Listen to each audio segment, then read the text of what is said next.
Hi, it's Julie Hornock with United in Autism, and I am so excited to have Nagla Moussa here today. Thank you so much for coming. You're welcome. I'm just, I'm really, really thrilled to have her, and we're doing an educational series for April, so we're going to have all kinds of great things, but today we're going to talk about IEPs, and we're going to talk about what you need to include, the most important things, the things you might forget.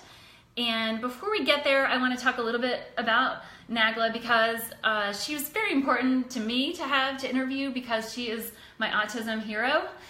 And I cannot tell you how many times where I've been completely stressed out and I just thought, oh, I have Nagla.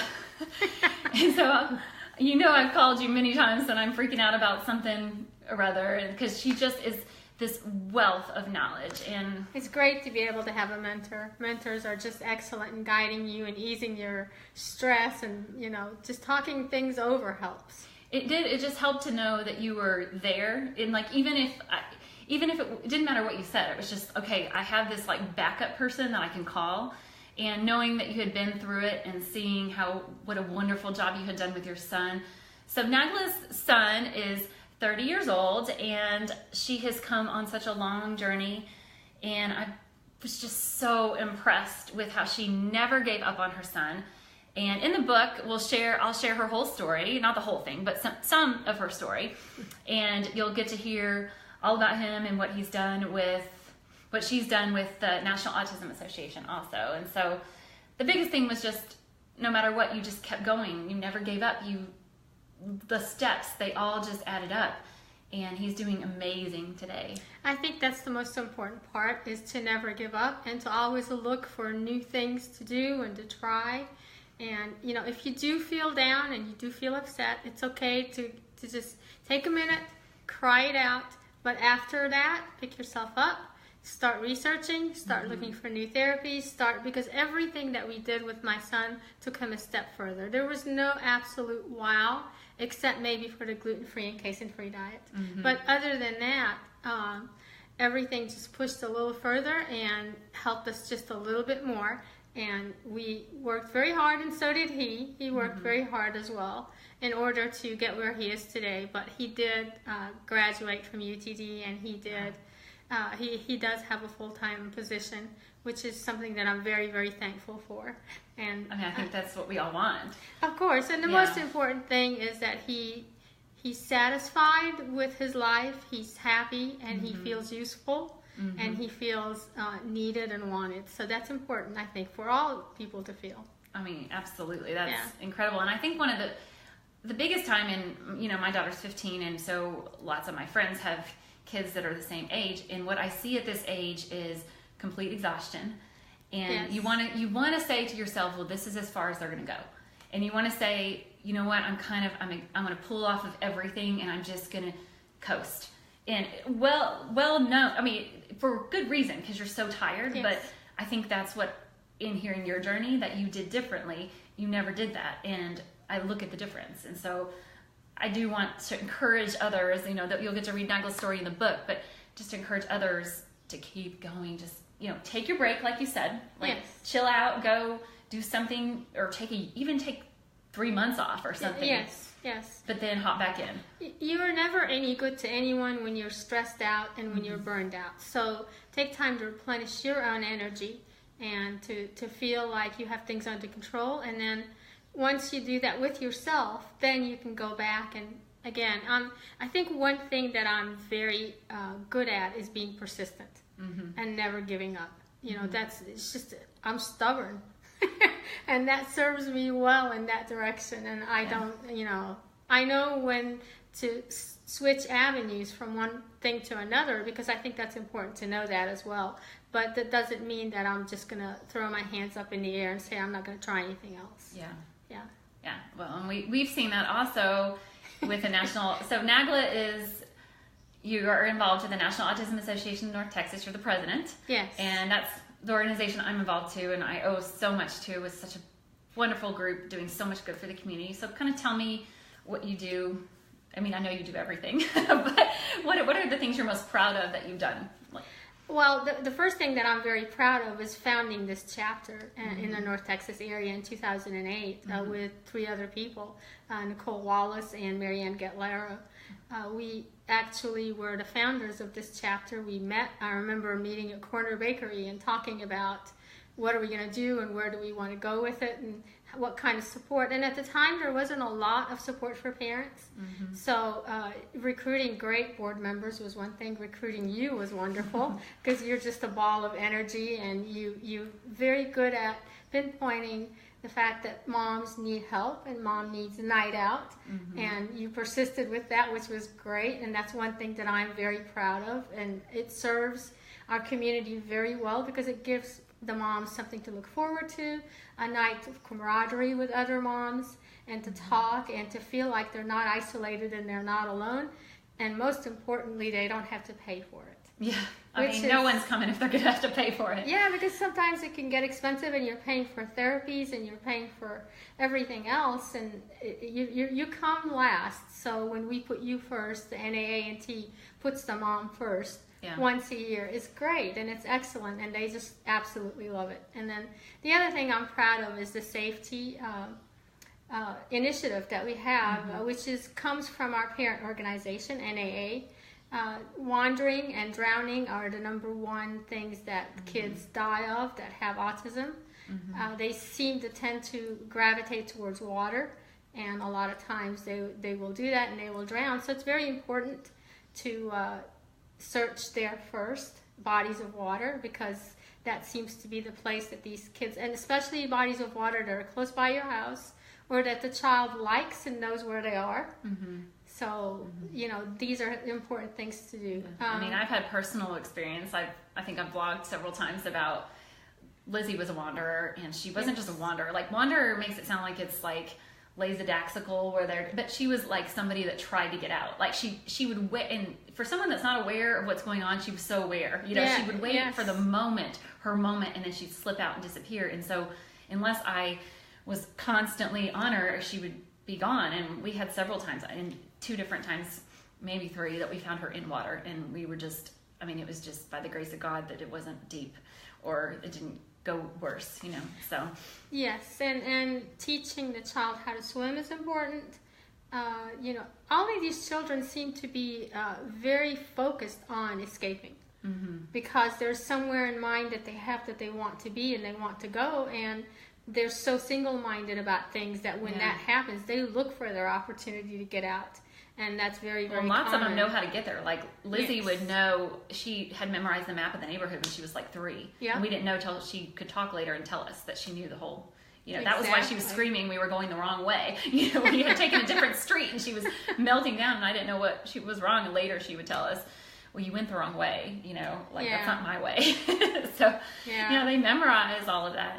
So the National Autism Association has the Big Red Safety Box. What does that include? Because it's free, right, to families of children with autism. Well, actually, it's $35. Okay, $35. But once a year, there is a giveaway that NAA has. Okay. And if you really want one and you don't have the $35, I'm sure that if you contact NAA and you let them know that, you actually have a wanderer and you don't have the funds to pay $35, then I'm sure they'll send you one. Yeah. But it does have an alarm in it. It has some stop signs that you can put on the windows and the doors. And it does have a sheet that tells you exactly the steps that you need to take in an emergency. It has all of that information. It helps you prepare ahead of time. So if anything does happen, then you will know what to do, and you will be able to contact the police, and you have it all written down with the numbers and everything ahead of time, so you don't have to scramble. You don't have to think. You'll have a picture ready. You'll have so I'm going to put the link afterwards. I'll put the link down on there and for everyone to see if they want to look that up, because I think it's so important. And that the whole initiative is called the Aware Initiative, and there's tons of information on what you can do, how you can register with your police department, how you can contact them about a program similar to Bring Me Home, to where they're alert and they're aware that there's a child with a disability and they tend to wander. So the minute you will contact them, they already have all that information in their computers, and they can do everything that they need to do right away without wasting any time. Okay. Yeah. Okay. Well, that's great. I'm excited to put that down there, and hopefully for some people to take use of that. So you do autism consulting, and you're so knowledgeable that this is so great that you do this, because if I could when new moms come, they always want, I just want to go to one person and I want them to tell me what to do. And you are that one person. You are the person of all people, because your knowledge base is so large. First of all, you've been doing this forever. You've been doing this for 30 years, but also you have a great biomedical knowledge base. So you have the knowledge base of all the diet, the nutrition, the supplements, and all of that. You have the knowledge of everything with schools and everything with therapy that I can think of. And so anyway, you have your consulting business. I'm so happy for you to have it, and I'm just happy for people to know about it, because new moms need one place, a one stop to go, and you are that one stop. So I'm excited to put your link down there and for people to share that, because thank you. I wish I didn't know you until maybe 4 years in, I think, and that you are what I needed. And what people will tell me, you need to do this, and I'm like, oh, I don't know, it's overwhelming, but you got it. You can handle it, which is amazing, because it's an overload, because the problems are big out there, and it's neat to watch you pinpoint things down. So how many IEPs or how many ARD meetings do you think you go to a year? Oh my gosh, I've been going to ARDS for over 25 years for my son to begin with, since he was 3 years old, and he's now 30, so that's 27 years that I've been doing this. I probably attend over 150 ARDS a year. I mean, so and you have good success getting what you want. I do. I'm a very collaborative advocate. Mm-hmm. So I tend to figure out first what's important for the child, mm-hmm. and what he needs, and then I'll talk to the parents, and I'll make sure that we're on the same page with what is important and what they want to see in school and what's not happening in school. And then the knowledge base of the law, I fit that in with the knowledge base of the law. And when I approach the school, I don't put them on the defensive. I don't yell. I'm not aggressive. I work with them, and I use data, and I use data from their own evaluations to support what it is that we're wanting, mm-hmm. to see happen and what's not happening. And I do it in such a way that I try to get them to buy into it. And I think that's probably a key to success in those ARDs. Yeah, because if you I had as a new mom, I was going into my first ARD, which Lizzie was 3, because it was preschool.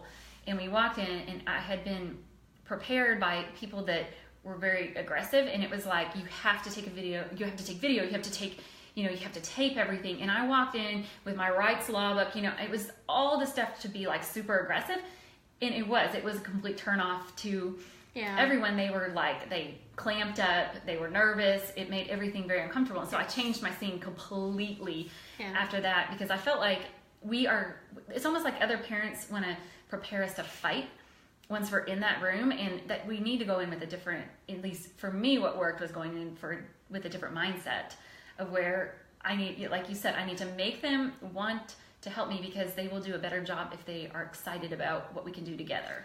I think it's important to make your child the center of the ARD meeting, mm-hmm. and to focus everything on your child, not on this teacher's not doing this or that principal did this.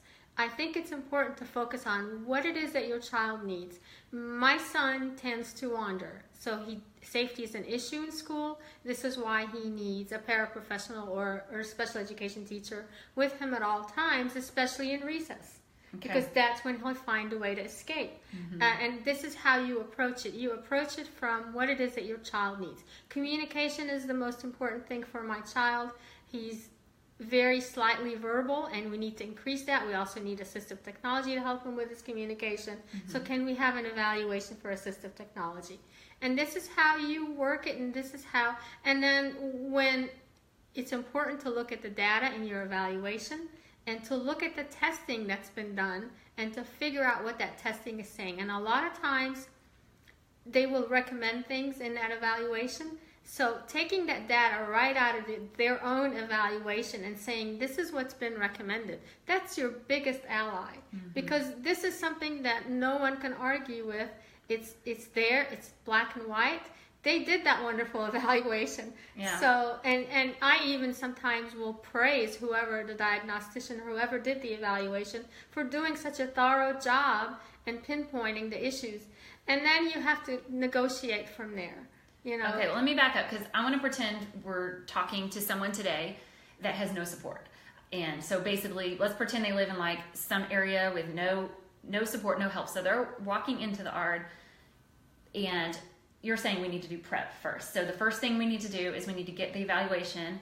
Yes, you need to ask for that evaluation, and you have to remember you need to ask for everything in writing. Okay. That's very, very important, because sometimes when you do it over the phone and when someone answers you over the phone, then it just like it never happened sometimes. Yeah. And so evaluation and writing, and then you need to sit down and you need to say, these are my top how many goals? What do you usually choose? These are my top issues. Usually no more than 4. More than 4. Okay. No more So you than write down the 4 top things you really want. that are very, very important, and then you write down 2 or 3 things that you will negotiate on, and then things that you can let go of. Okay. So, but you know, I wouldn't go in there asking for more than 6 or 7 things total. Okay. And that would include your top priorities, and then the things you will negotiate on, and the things you can drop and see later at another time. And so you're backing it up with, you're backing up those things you need with their own reports. Yes. And so that way you're not needing to run out and get other reports and spend more money.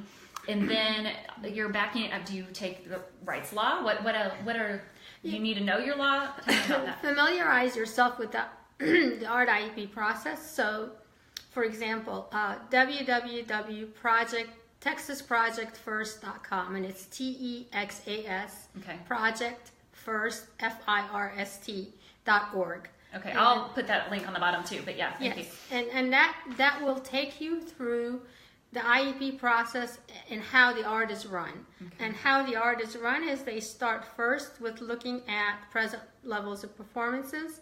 They look at whether we need any extra evaluations or whether there's some evaluations that have been done, and you review all of that. Okay. And then once you get that part, so you've set the stage, and you need to pay attention. Do you need an assistive technology evaluation? And that would be the time to mention it at the very beginning when they're asking, do we need any other evaluations? Okay. And usually these are the first things that happen in that ARD. Different districts do it differently, so sometimes it's the present levels of performances first. Sometimes it's, do we need any other evaluations, or let's go over what we've done, the evaluations that we've done. And then you also have to pay attention to the kind of evaluation that's being done. Is it a review of existing evaluations, which is something called the read, or is it brand new formal evaluation? That word formal is so important. People don't realize how important it is. Okay. Because when you say formal, it means I want a formal assessment. I want something new. I don't want a revision of what was done. And so you need to use that word when you're asking for evaluation. Yes, formal. Formal evaluation. Do we need a new speech evaluation, even though the one we have is a year-old? Especially younger kids, they grow really fast, and their needs change, and they acquire things really quickly. So where is that child now? And evaluations are important because that's what you base your goals on. Okay, and that's what you base your accommodations on, on those evaluations and what the information in that evaluation. For example, this child has issues with short-term memory. Well, that's huge because they're not able to remember something that they heard 10 minutes ago or yesterday, you know, and that short-term memory issue can affect them academically. What accommodations do we need? Do we need a reminder of the information that happened yesterday, what was taught yesterday, before we teach new things? Okay. So all of these things are important to look at. So if a parent doesn't, you're thinking, okay, I know my kid with autism, I'm going in, I have no help. Give me like the top couple things that pretty much every kid with autism needs. Speech therapy. Okay, so social skills. On the must-haves, you need speech therapy. You need to pay attention to speech therapy. Even if you have a very verbal child, it's social communication, it's pragmatic language. Those 2 things that you need to pay attention to. Okay. So speech therapy is always important, and the goals for speech therapy are important. And then the other thing is, how many hours of speech therapy is normal? It depends on how young the child is. In PPCD, it's very common to have more speech therapy, like an hour and a half a week maybe. Okay. But then in elementary, they might cut it down to an hour. And by the time you get to middle and high school, because of schedules and other issues, and depending on the functioning of the child, it's usually cut down to 30 minutes, 45 minutes. And again, you need to individualize it to the need of your child, because that's what an IEP is all about, individualized. Right. So if you're in high school and you have a nonverbal son or daughter, then yes, you need more than 30 minutes or 45 hours. You might need that hour. If you can get an hour and a half, more power to you. You know, this is great. But that's what I would be looking at. And then social skills are usually the next thing that I look at. Social skills are so important because they are what's going to make your child independent, be able to interview for a job, be able to stay in that job even if they didn't interview for it and they were just placed in there. Having the social skills to say hello, to make your needs and wants known in an expected and appropriate way. All of that, these are so important. And those need to you start on that, like, you start PPCD, preschool. Like, you don't wait until they get to high school to start on those things, Because social skills build on one another. You can't teach the top social skill without teaching the basics in the very bottom, and there's so much to learn. So you really need to me, social skills are almost more important than academics. You can acquire academics anytime. Social skills, because they build on each other, is important. There are so many of them. It's important to start with the basics early and to pay attention to that. So speech is one, social skills is one. The other thing is, what supports and accommodations does your child need? Those three, that accommodation piece is important because it's in a legal contract, and everything that they put down under the accommodations is something that they have to do for your child every day in whatever classes that were checked on the accommodation page. Okay. So if you check language arts, if you check math, if you check PE, the accommodations. And part of the accommodations would be, for example, preferential seating, sitting close to the teacher. For example, it would be visual supports. Visual supports are something that is very common for our kids, and it's very important to have because most of our kids are very visual learners and their processing is a little bit slower. So having that picture gives you more input on what it is that somebody wants. Written instructions. All these are accommodations that you can use every day to help your child, and they're important because they give that support on a daily basis in the classroom. And really, I think this is where the mom instinct comes in, because you know what your child needs to learn. You know, and so sometimes it feels weird to ask, but I know there are many times when I ask for the strangest things for Lizzie, and where at one point I wanted her to learn to listen to the teacher and not her aide. And so I had them not talking to her while the instruction was giving, only maybe patting on the, and redirecting, and there was no language there, and it was like, I don't think they had ever been asked that, but I just knew that, okay, we're never going to learn to listen to the teacher if their aide is talking, and that, so just when knowing your kid, and knowing and thinking ahead a little bit of how they learn. Exactly. And adding it in and not being afraid if it's not something common, just ask for it anyway. Yes, exactly. You know how your kid thinks. And learn the language of special education. I think that's important. And if you're in the yard and there's an acronym said that you don't understand, stop them and very politely ask, I'm sorry, I don't know what this means. I do this even to now because different districts have different acronyms for different things, and I can't possibly memorize all of them. So I'll stop them and say, I'm sorry, I'm not familiar with this. Can you please tell me what this means? Don't be afraid to ask. It's okay. And when it comes to goals, you read the goal, and sometimes, and I've gone to many, many, many yards. Sometimes I'll look at the goal and I have no idea what it was going to look like in a classroom setting. So I'll ask, please tell me what this will look like. How is it going to be implemented? And then when I see that the goal is not really reflective of what they have in mind or what it looks like, then I'll say, can we rewrite that goal and say, for example, we're going to be doing this. Just so a stranger off the street who's going to be subbing the next day and doesn't know this child and doesn't know the goals can pick up that piece of paper and go, oh, okay, now I know what I'm supposed to be doing. I got some advice probably from you, but it was the best thing you can do on the goals is they need to be small and measurable. Yes. So they're only getting you to the next art. You don't make it or even the next meeting that you might have, because you want to make them so that they can accomplish them and that you're making those small steps. Because if you make something broad, then they don't have any way to measure it, and then it's just on there forever, on that paperwork forever. And you want to see they're making progress, because that motivates not only it just motivates everyone involved. If they see your child's making progress, they're motivated to keep going. Yes, exactly. So they don't need to be very general. They need to be very specific. So that makes them a little bit more targeted. And usually they're annual arts. But if you see that an art goal has been mastered 6 months into the year after the first semester, then you can turn around and say, okay, I've gotten the progress report and it looks like this goal has been mastered. Let's move on to the next goal and add another goal. That is an ARD committee decision, but if you and the teacher agree on the next goal, she can just write it out on a piece of paper, send it in the ARD papers, and you can sign it. You don't have to have a meeting in person. It can be done by email or by mail, or just you picking it up, whatever. But so pay attention to these things. These things are very important to pay attention to. And the other thing that you need to pay attention to is the schedule of services. That comes usually almost at the very end of the art, after everything has been hammered out. So you've gotten your evaluations out of the way, you've gotten the goals out of the way.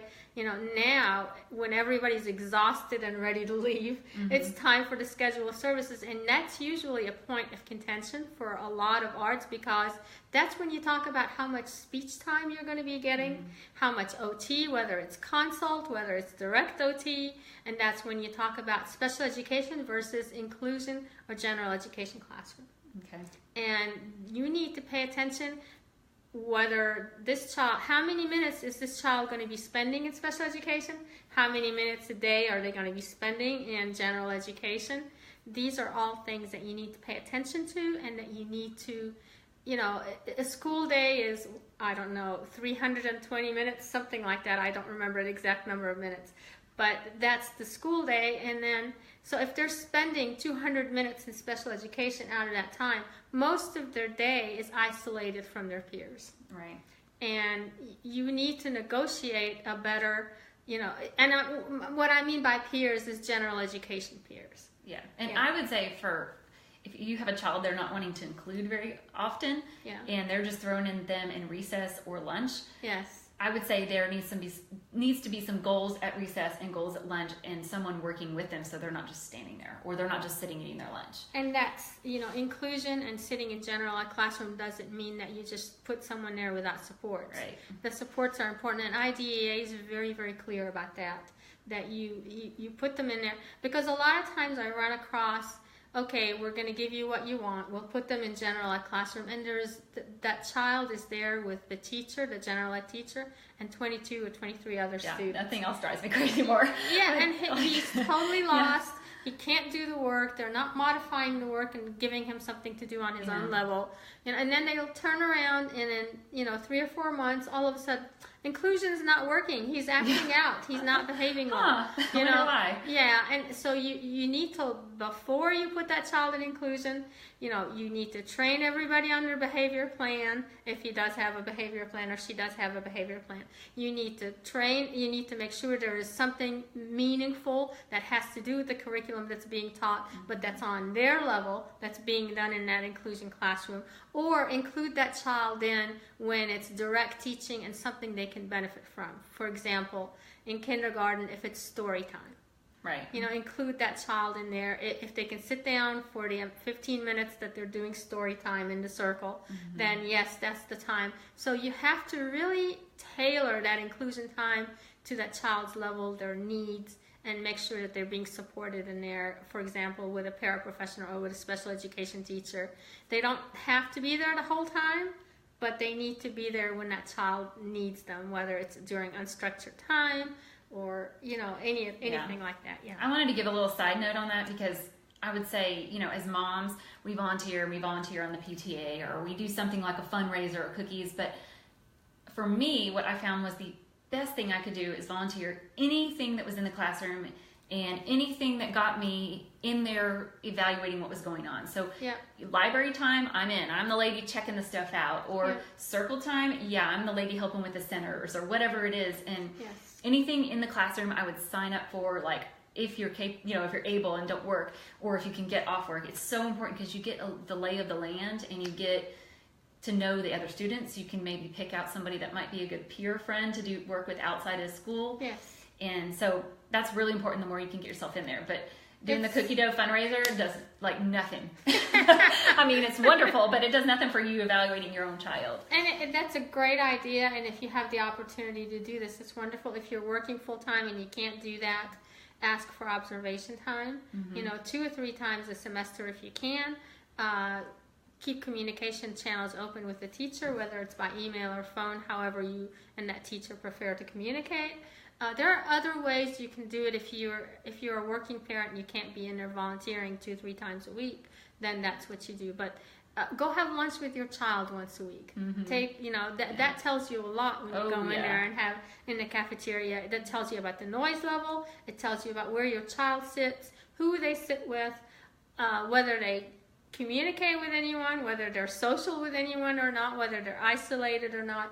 So, do go have lunch with your child. If you can't make it once a week, make it once a month, however often that you can, because that will give you an idea of what's going on in school, what the peers look like, what they're doing. Yeah. Sometimes it tells you where they're moving the trash cans in the middle of the...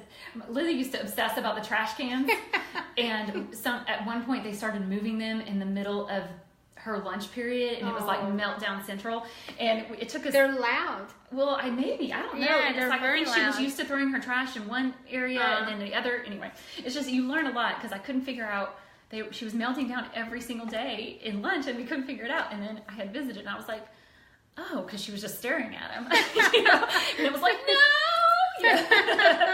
So it was just a funny little, you learn a lot, and you see a lot, and you can anticipate and understand your kid a little more, so sometimes you can give them insights on that. I think it's important to remember that you are the expert on your child. Agreed. You're 7 days a week, 24 hours a day. You are with that child. You know them very well. So remember that when you're in an ARD meeting, because you might be surrounded by professional experts who know the law or who know education and curriculum. You are the expert on that child, more so than they are, and you know your child. And you have to figure out a way to make these other experts know and realize that you're an expert as well, and they need to listen to you. Yeah. So one thing I wanted to throw into is, when your teachers are doing a good job, your job as the mom is to be the encourager. Yes. So it never hurts to send a note, a thanks, when you hear that your kid did something right, or they had a good day, and say thank you, and just let them know you're on their side and you're their cheerleader also. And then I see a willingness to work together. Or if they like Sonic, go during happy hour, pick them up $1 Sonic and drop it off, and it's like you had, they're so happy, and you just encouraging them in that way, if you can figure out how, it always goes well. It's very important when you're in the ARD to not get that mentality of us against them. Yeah. It's very, very important to get the mentality of, we're all here for this child, and it's very, very important to realize that you're dealing with other human beings who have feelings, who might have a child with a disability just like you. So it's important to remember all of these things, and it's important this is why I say focus on the data, focus on the child, don't focus on the people and what they did or what they didn't do. And I'm always thanking people who did a very good job. I'm always letting them know in the ARD, that was an excellent evaluation. I mean, I just loved the way it was written. It gave so much information. And if they collaborate at the very end, I'm always polite, and I always say thank you for collaborating to help this kid progress and success. They appreciate that, and they're willing to work with you more, even if you disagree with them. I'm always polite, and I always make a point to let them know that this is not personal. This is about a disagreement about a service or about a goal or whatever, and we can work it out. And a little bit checking your emotion at the door, and not being the crazy bumbling mom that, because it's really hard in an ARD. It is very hard. Especially if your child hasn't progressed. You get in there, and it's very emotional. I mean, I remember sitting in different things, and it's like her reading level is still at this level, and I'm just like, oh, can we not make any progress? And it's hard, but it's like, okay, I just have to remind myself, save it for later. Let's just think of the future, and you can melt down the car afterwards. It's a good idea to make a checklist of what it is that you want, and then as you go through the art, check because when you're going in there and you're emotional, you're going to forget things. For sure. And you're going to get sidetracked. So make that list, look at that list often. At the very end of the art, if you look at your list and there are a couple of things that weren't checked, go back and say, oh, I forgot to say this. Can we talk about this for a minute? And you can do that. And then the other part is, do remember that you are grieving.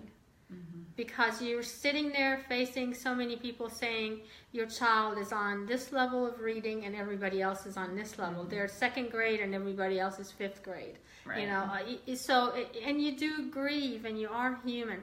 And I remember personally, before the art, for 2 weeks, I would be worrying, I would be crying, I would be grieving, and then 2 weeks afterwards, I'm still upset and not myself again, and it takes me a while to get back to that level, and that's when I usually took a break. And that's just part of the process, though. Yeah. That's part of the, okay, this is still our life, and it's a marathon, not a sprint, and we're just going to go through these bumps that keep coming up. And the grieving is like waves, I just think. Don't you think? It is. And it comes with different things. Sometimes it's the art that triggers it. Well, for me, it always was the art. So remember chocolate. No. and remember champagne. No. And it always happened then. And it also happened at birthday parties and, things like this, when I see other children doing things that my child wasn't doing. And that was very, very upsetting. Yeah. Okay, so let's just say they did all the things you suggested, and because I haven't personally had this happen, but I've heard of people having this, and they basically just come up with an excuse and say no. Like, that your child needs an aide at recess, or your child needs somebody to facilitate the play skills involved on the playground, and they just flat out say, we don't have the resources for that. So as a mom, what is your next step? First of all, the law says that it's illegal not to provide a service to a child. It's an individualized educational plan, so stating that we don't have the resources for it is not legal. So it's not the right thing to say. But I've heard it said. Many people, they will say it because it plays on we don't have the funding for that this year. Well, then I would say to that is, okay, since I am formally asking for an aide to be in the classroom with my child, would you please give me prior written notice that you are refusing? And prior written notice is legal language. It's PWN is the acronym. You want prior written notice of refusing that service. Any service or any evaluation or any goal or anything that they refuse to do then has to be done in writing, that refusal, because then that gives you an option to later take it up higher a notch, whether it's to the principal, whether it's to the special ed director, even higher than that, the Texas Education Agency, and filing a complaint, all of that kind of stuff. But it has to be in writing. The words in writing are just magical words. Yeah. In an IEP, they really are. Scary. And depending on what district you are, they're very. they don't want to have something to go back on. So I've had many arts to where we went around and around specifically about the aid issue because of the funding and the staffing. Yeah. And at the very end, when I just put my foot down and I'll say, okay, I want to formally ask for this. If you're refusing that service, I want it in writing. Either you give me a prior written notice form, or you write it in the minutes that I asked for this and you're refusing. Okay. And the reasons why you're refusing. That usually all of a sudden backtracks things and let's negotiate about how much time you need that aid in that classroom. Yeah. And honestly, negotiating is okay. That's what it's all about. Yeah. So if they get in there, and if you really, some people are equipped to do this, and some people really just can't. And That's true. I've noticed that. That's very true. So I would say, don't be afraid to ask for help. Find an advocate like Nagla. And I wanted to ask you, do you do stuff on phone? Like if somebody was out of town, you could. I do phone consults, yes, and I also do just meetings to prepare you for the art. I don't always have to go to the art with you. Yeah. I mean, if you think you can do it yourself, we can go through the evaluation, come up with the goals, come up with the data, and prepare all of that. And then you can go to the art and you're prepared and you have it all written down. Okay. Or if you actually need me to go to the art with you, I do that as well. Okay, so fine if you're around in the Dallas area, Nagla.